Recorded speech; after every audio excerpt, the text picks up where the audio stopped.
2020년 2월 21일 미제 사건 심령 파일 시작해 보도록 하겠습니다.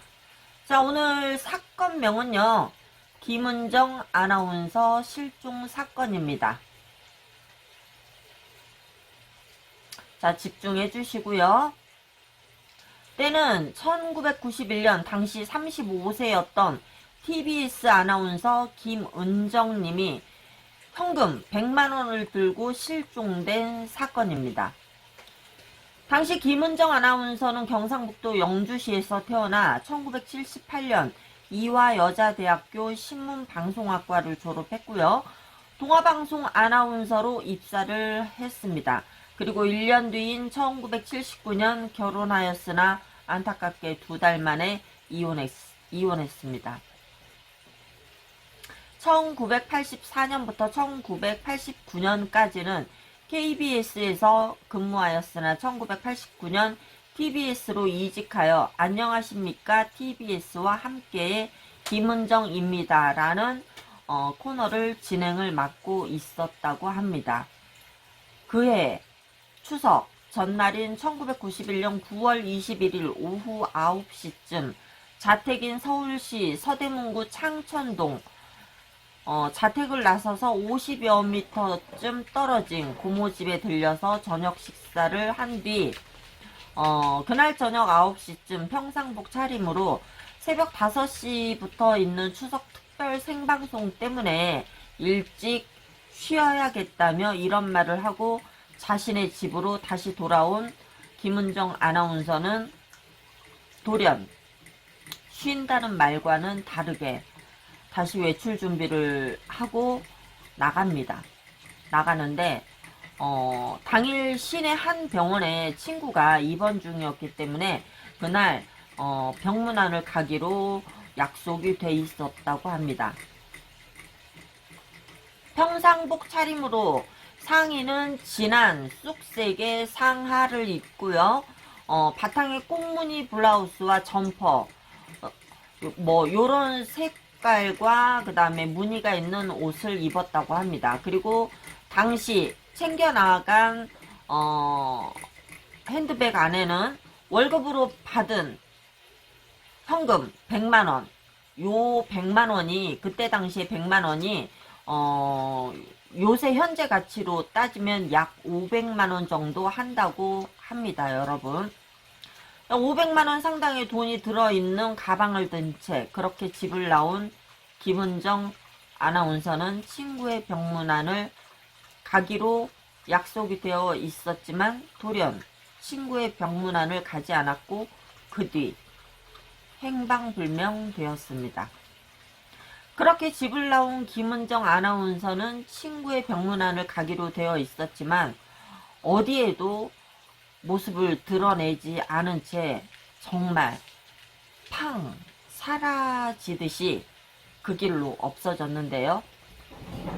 방송국에서 단 한 차례도 펑크를 낸 적이 없는 김은정 아나운서였지만 방송국과도 연락이 끊겨버렸고 가족들은 방황중으로 여기다가 실종 3일 뒤에 실종 신고 접수를 하게 됩니다.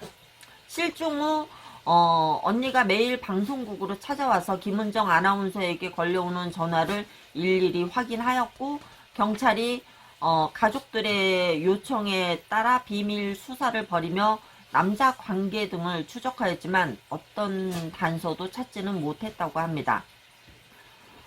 또한 당시 직장 동료들에게 수면제를 사러 약국에 갔는데 알아봤더니 팔지 않더라. 혹은 전동차에 치여서 죽고 싶지만 그러지 못하겠다. 라는 등 증언을 했었다고 직장 동료들이 증언을 하였지만 가족들은 자살 가능성을 굉장히 낮게 보았다고 합니다. 이후 2년에서 3년간 실종 수색이 이어지고 1993년 공개 수배 사건 25시를 통해 방송도 했지만 결국 찾지 못하고 수사는 종결되었고 2020년 현재까지 무려 29년 동안 김은정 아나운서의 행방은 물론이고 시신조차 발견되지 않아 미제 사건으로 남아있는 사건입니다.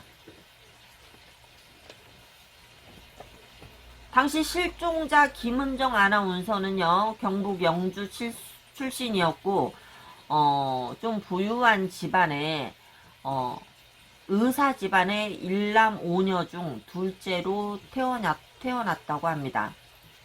1978년 이화여대 신문방송학과를 졸업했고요.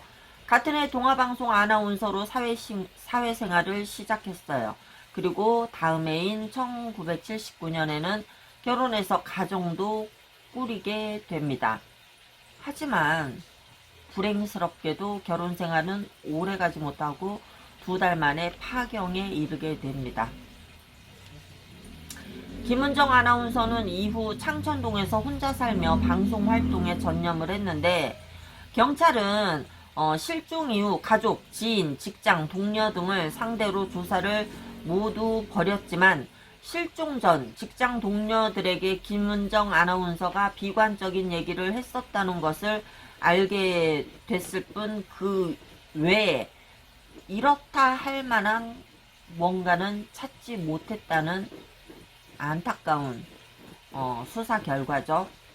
김은정 아나운서가 실종된 그해 4월 15일 프로그램 개편 이전까지는 교통시대, 공동 MC 등 비교적 비중 있는 프로그램을 맡았었는데요. 개편 이후에는 정규 프로그램 없이 단막 뉴스만 간헐적으로 맡게 됐다는, 그로 인해서 후배들 보기 부끄럽다, 창피해서 죽겠다, 수면제를 사러 약국에 갔는데 팔지 않더라, 전동차에 뛰어들어 죽고 싶지만 처참한 모습이 보도될까봐 두려워 못하겠다 등의 말을 동료들한테 했었다고 합니다. 하지만 이런 상황이었다면 비록 김은정 아나운서의 가족뿐이 아니라 어떤 가정이라도 그런 말을 했다고 해서 자살을 할 사람은 아니다라고 누구의 가정이라도 그렇게 얘기하지 않았을까요? 가족이나 동료들은 김은정 아나운서의 자살 가능성에 대해서는 희박하다고 당시에 지적을 했었다고 합니다. 평소에 직장이나 결혼 문제로 고민한 것은 사실이지만 90년 가을 프로그램 개편 당시 91년 봄 개편 때는 오히려 사내 입지가 더 강화됐다는 것이 이유였는데요. 그럼에도 불구하고 다음날 추석 특별 방송 진행이 있었던 사람인데, 그런 사람이 직장 문제로 인해서 스트레스 받아서 바로 전날 극단적인 선택을 한다? 고모한테 내일 생방송이 있어서 일찍 쉬어야 된다고 고모 집을 나온 사람인데, 아무래도 이 설은 설득력이 좀 약해 보이죠? 경찰은 한편 다각도로 수사를 펼칩니다. 처음에는 김은정 아나운서가 잠적이나 은둔에 있을 가능성을 두고 전국의 수녀원, 기도원, 사찰 등에 대한 조사를 실시도 했었고요. 해외 도피 가능성도 두고 비행기 출국자 명단도 조사를 했었습니다. 하지만 별다른 성과는 없었죠. 또 납치나 인신매매 가능성도 염두에 두고 낙도와 유흥가에 대해서도 수사를 벌였습니다. 하지만 어떠한 단서도 찾지 못했고요. 뺑소니 차량이나 강도 피살 가능성도 두고 서울 외곽 야산도 수색을 대대적으로 벌였지만 아무런 성과를 거두지 못했습니다. 그러다가 경찰은 김은정 아나운서의 방에서 리 잘 먹고 잘 살아라 라는 메모를 발견했다고 하는데요.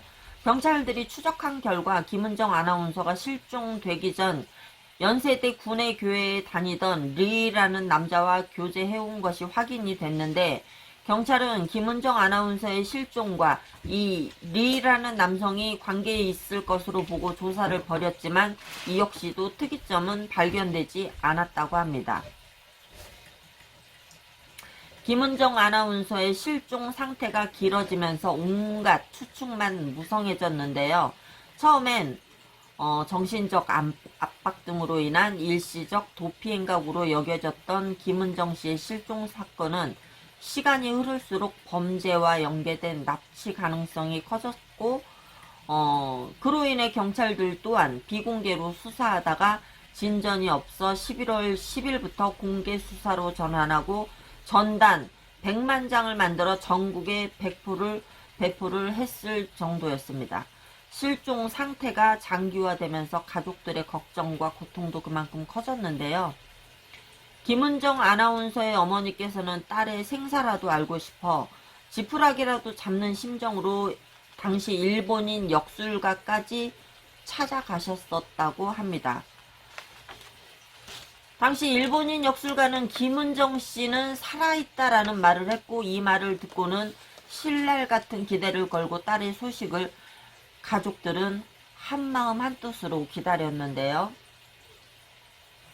하지만 30년이 지난 지금까지도 그녀의 소식은 들려오지 않고 이렇게 영영 장기 미제로 남아 있습니다. 그녀는 어디에 있는 것일까요? 극단적인 선택이라든지 뭔가 사고가 났다면 시신이 발견이 됐어야 되는데 시신 또한 발견이 안 됐고 살아계실까라고 생각하기에는 생존 반응이 없고 하늘로 솟은 건지 땅으로 꺼진 건지 목격자나 제보자도 크게 없는 상태. 아무래도 새로운 목격자가 나타나지 않는 한 이 사건은 영원한 미스터리로 남을 가능성이 매우 커졌습니다. 김은정 아나운서는 9월 22일 추석날 새벽 생방송 진행을 맡기로 돼 있었는데요.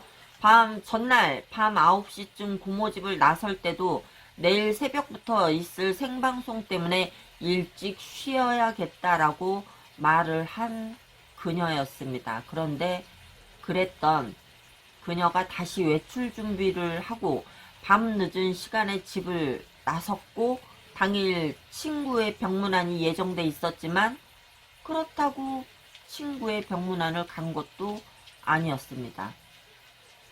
그러니까 이 김은정 아나운서의 갑작스런 외출은 누구를 만나기 위한 것이었을까? 라는 의혹이 또한 예정된 외출이었는지 아니면 갑작스럽게 약속이 잡혀 외출이었는지도 아무것도 모른다는 거죠. 거기에다가 앞서 말씀드렸지만 당시 김은정 아나운서는 현재 가치로 500만원 상당을 가지고 나갔는데 왜 늦은 저녁 큰돈을 들고 나갔느냐는 거에 누굴 만나는데 왜? why? 일각에서는 이것 때문에 김은정 아나운서의 잠적의 무게를 두고 있는데 아니 솔직히 부유한 집에서 한 달에 현재 돈 500만원의 월급을 받고 있는 이분이 현금으로 100만원을 갖고 있었다면 그동안에 모아놓은 돈도 있을 거고 부유한 집안의 그런 자녀였는데 꼴랑 100만원만 가지고 잠적을 해? 그거는 조금 이상한 것 같아요. 오히려 잠적을 할 것 같으면 더 많은 돈을 가지고 가야 되는 게 정상적이지 않나? 100만원만 딱 가지고 나갔다고 잠적하기 위해서 들고 나갔다고 하기에는 액수가 너무 작다 이거죠. 거기에다가 의문점은 왜 어디에도 김은정 씨의 흔적이 생존 반응이 없는가라는 점이죠. 요만큼만 좀 설명을 해드렸는데도 참 답답하네요. 경찰은 김은정 아나운서의 가출 신고가 접수된 후 다각도로 수사를 했는데요. 치정관계 혹은 교통사고 혹은 극단적인 선택 혹은 어떠한 사건 혹은 납치 인신매매 혹은 자진도피 여러 가지를 두고 수사를 전개를 했습니다. 하지만 아무런 흔적도 발견하지 못했고요. 정말 감쪽같이 사라진 거, 정말 감쪽같이 팡 하고 사라지듯이 사라졌다는 거죠. 아무래도 스스로 잠적했다고 한다면 지금까지 아무런 연락이 없을 수가 없다라고 생각이 되다 보니까 여러 정황으로 봤을 때 범죄에 희생됐을 가능성이 높아 보인다라고 당시에 입장 표명이 있었고요. 이 가능성이 저희들은 오늘날까지도 틀렸기를 바라고요. 김은정 아나운서는 앞서 말씀드렸다시피 결혼에 실패하고 한때 직장 문제로 힘들어했지만 이분은 추석 바로 전날 고모집에서 내일 생방송이 있어 일찍 쉬어야겠다고 말했다는 이 점, 이 말, 그 말을 한 그날 집에 와서 극단적인 선택을 한다는 건 납득이 안 가죠. 왜 납득이 안 갔냐면은 이분은 공채로 입사 후에 한 번도 결근을 하거나 무단으로 방송국과 연락이 두절되거나 이랬던 적이 한 번도 없었던 분이기 때문에 다음날 생방송을 잡아놓고 돌연 집에서 극단적인 선택을 했다? 그럼 사라진 돈은? 사라진 시체는?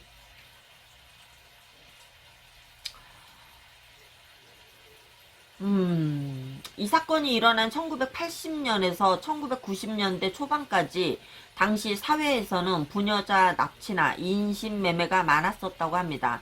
인신매매단은 부녀자를 승합차로 납치해서 금품을 빼앗거나 유흥업소에 팔아넘기기도 했는데 이 때문에 여성들은 귀가를 서두르고 검은 봉고차만 봐도 가슴이 철렁하던 시기였다고 합니다.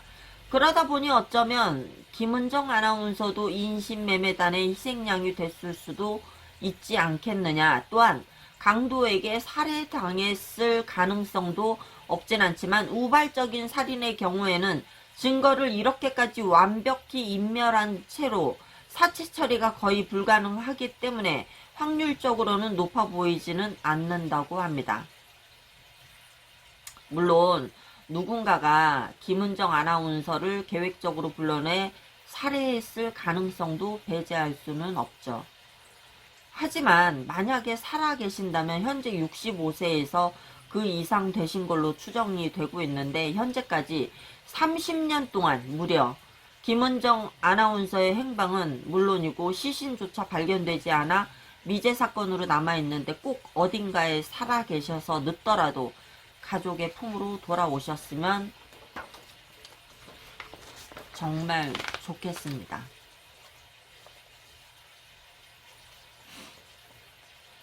이게 뭐 우울증으로 인한 자살이네, 뭐 도피를 했네, 여러가지 카더라라는 것들이 있었어요. 카더라.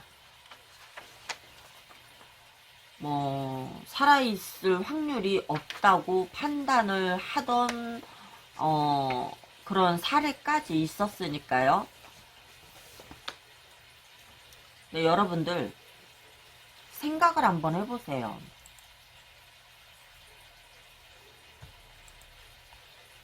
여러분들 생각은 어떤 추론이 도출되시나요?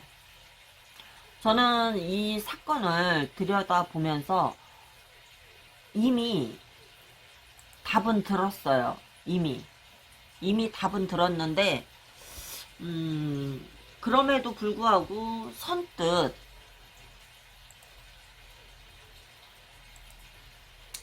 말씀드리지 못하는 거는 여러 가지 루트와 정황들을 충분히 여러분들이 공감하시고 충분히 감정이입을 좀 하신 다음에 여러분들은 어떤 생각을 갖고 계시고 어떤 추론을 갖고 계시는지도 조금은 들어보고 싶었어요. 아우, 신선하네요. 자기 자신이 청부살인을 해달라고 한 걸까요? 이분이 예컨대 이분이 돌아가셨다면 1991년에 일어난 이 사건은 공소시효가 만료된 사건입니다.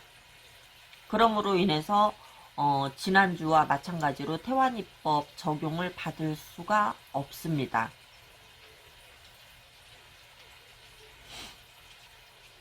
근데 저는 제일 궁금한 건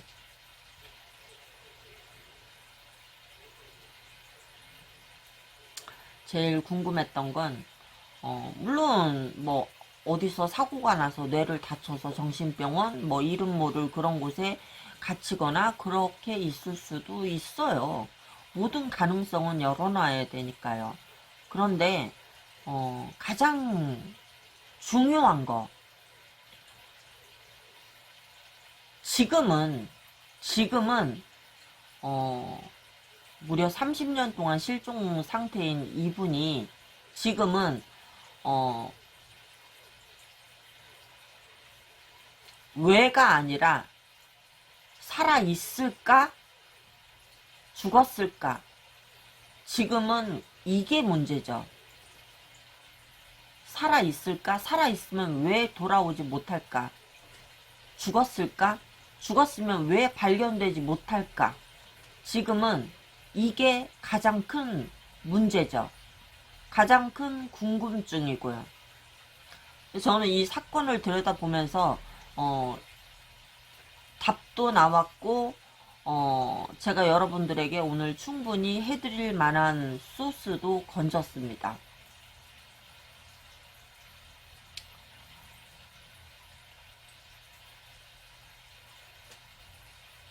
생사 여부가 가장 중요하고 가장 궁금하죠.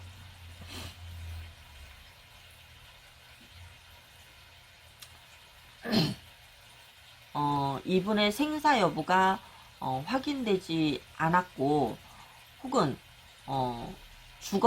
죽었다면 이미 사후에 계신다면 사망 당시 어떤 상황이라도 제가 보기 위해서 방울을 들었을 텐데요. 제가 오늘 보시다시피 방울을 들고 있지 않습니다. 그건 왜냐면 방울을 들기도 전에 이미 이분의 생사 여부에 관해서 보았기 때문에 방울을 들지 않았어요. 첫 번째, 이분은 살아계십니다. 이분은 살아계셔요. 죽지 않았어. 살아있어. 안 죽었어요. 살아있어요.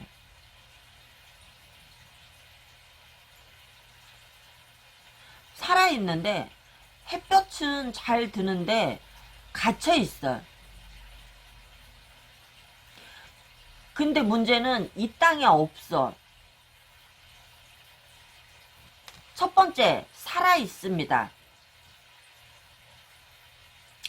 두 번째, 햇볕이 잘 드는 그런 담이 쳐진 집에 갇혀 있어요. 근데 그 담이 벽돌 담이 아니고 무슨 뭐라 그럴까, 그 대나무인지 야자수인지 그런 한쪽 면에 그런 담이 쳐져 있는 게 보였거든요. 그런 우리나라가 아니에요. 어떤 경로로 그런 곳에 가 계시는 건지는 모르겠어요. 현재 살아 계신다면은 나이가 60이 넘은 걸로 추정이 되는데 돌아오고 싶어도 돌아올 수가 없어요. 왜 피터팬 증후군이라고 하나? 너무 오랜 시간 범죄에 방치돼 있으면 무기력해지고 그것을 순응하고 받아들이게 되잖아요. 이분이 지금 그런 케이스에 그런 상황에 계시는 게 보여요. 그래서 똑똑한 사람도 바보 되는 거 한순간이에요.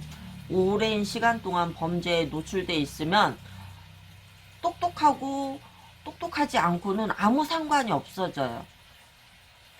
근데 사건을 들여다보는, 왜냐면 일부는 저도 암기를 해야 되기 때문에 들여다보고 있는데, 살아있구나. 그런데 여기가 어디지? 그 장소가 딱 보이는 거예요. 돌아오고 싶어도 한국은 아닌 것 같아요. 한국은 그런 대나무 울타리를 쓰지 않아요.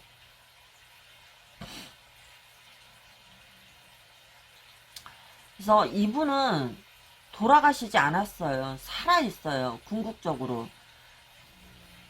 근데 처음에 사건을 제가 접했을 때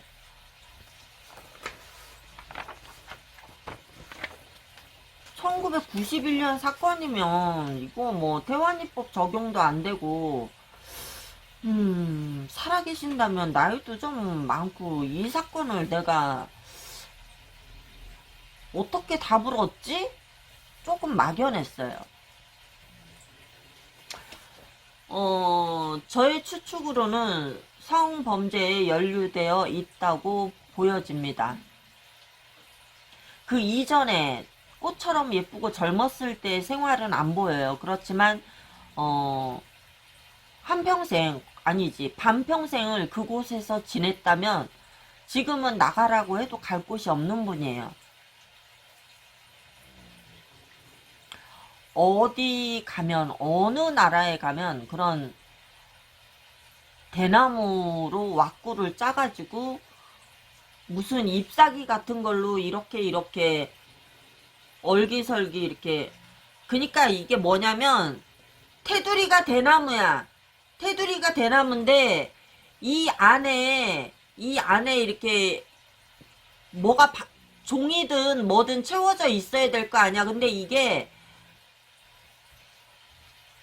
무슨 잎사귀인지 대나무인지 모르겠어. 그런 걸로 이렇게 해놓은 그런 무늬야. 그런 담벼락이야. 대나무가 이렇게 돼 있으면 그 안에 대나무인지 뭔지 나무인지 뭔지 모르겠는데 이렇게 이 빗살무늬로 이렇게 돼 있어. 그런 담벼락이 보인다고. 그래서 지금은 가라고 그래도 이분이 어딜 갈 수가 없어. 근데 거기가 햇볕이 정말 잘 들어. 뭐라 그럴까. 음, 겨울은 있어. 겨울은 있는데, 겨울은 있는 나란가 봐. 겨울은 있는 나란가 봐.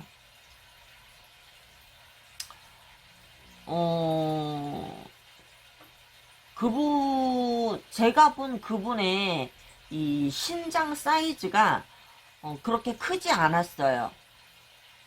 그분의 신장 사이즈가 그렇게 크지 않았어요. 그분의 실제 키가 얼마나 되는지는 모르겠는데, 앉아있는 모습을 봤거든요. 근데 앉아있다 하더라도 그분이 일어선 키를 전부 다 계산했을 때 이분이 그렇게 큰 키가 아니라는 거.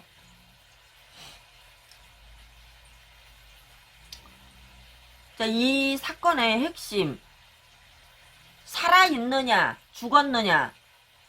대부분 많은 분들이 죽지 않았겠느냐라는 답을 내놓으셨는데요. 저 또한 처음에는 그렇게 생각을 했고요. 근데 이분은 살아계십니다. 살아계시고요. 계시는 곳이 굉장히 해가 잘 들고 답답해. 그 무슨 담벼락인데 뭔 담벼락을 그따구로 쳐놨어. 그리고 이분이 오도 가도 못할 그런 상황에 있어요. 그러니까 가라고 그래도 어딜 갈 수가 없는 상황이에요. 네, 제 생각에는 우리나라가 아닌 것 같아.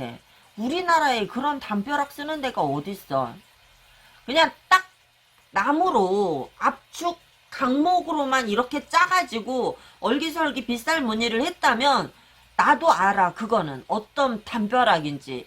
근데 대나무로 왁구를 짜가지고 거기에 빗살 무늬 마감을 했더라고. 그런 담벼락은 우리나라에 없거든.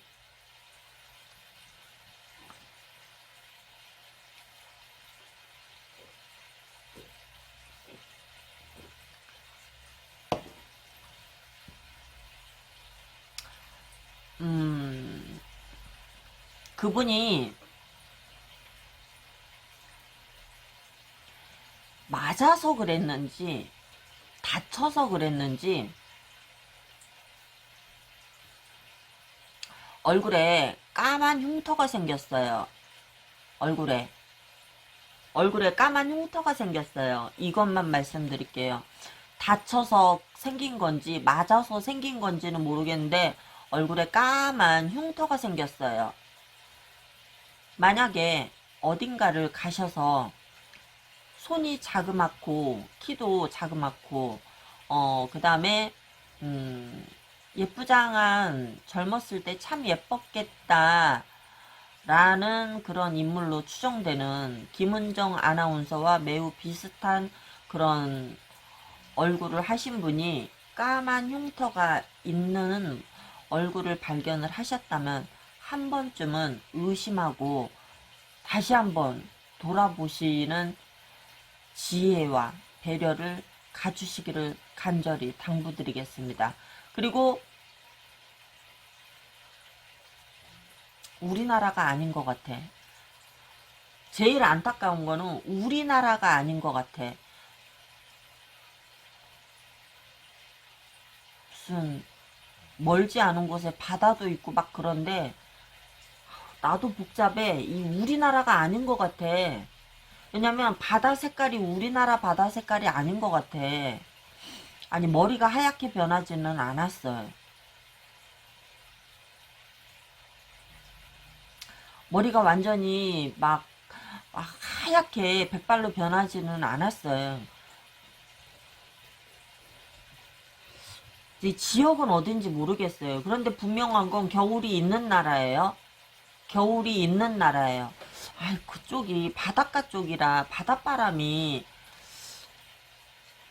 왜냐면 니트 같은 걸 입은 모습을 봤거든. 이런 면이 아니라 니트 같은 걸 입은 모습을 봤거든. 바다 쪽이라 바람이 그 연세 때쯤 되면 바닷바람이 추울 수 있거든.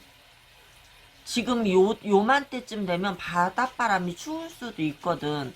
그래서 그런 옷을 입은 모습을 보여준 건지 겨울이 있어서 그런 옷을 입고 있는 걸 보여준 건지 저도 이거는 매우 난감하고 궁금해요.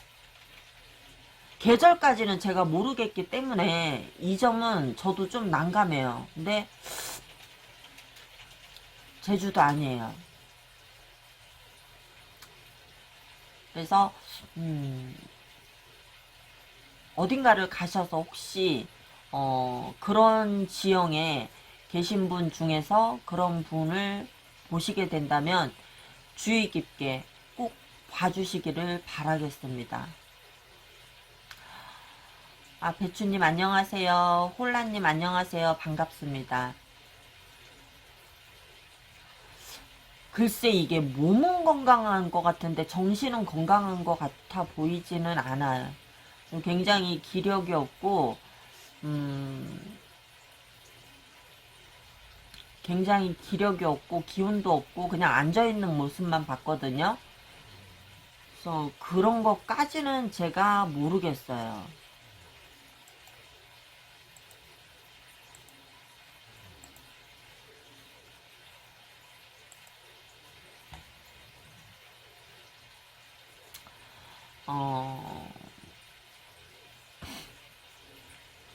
오늘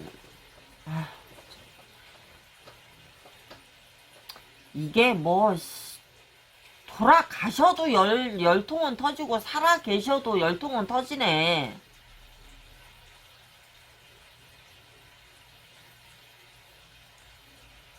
아무튼 그 가족분들 희망을 놓지 않으셨으면 좋겠어요. 문제는 어딘가에 살아 계시는데 그 어딘가인가는 제가 추측을 못 하겠어요. 그리고 사람을 그렇게 끌어다가 모진 세월 살게 하고 사람이 사람한테 왜 그러니 도대체? 사람이 사람한테 왜 그러니 도대체. 아휴. 가족분들 힘내시고 끝까지 희망의 끈을 놓지 않으시기를 바라겠습니다. 그리고 그분 꼭 돌아가시기 전에 집으로 무사히 귀환하시기를 간절히 바라겠습니다. 미제 사건 심령파일, 저는 수인 별곡이었습니다.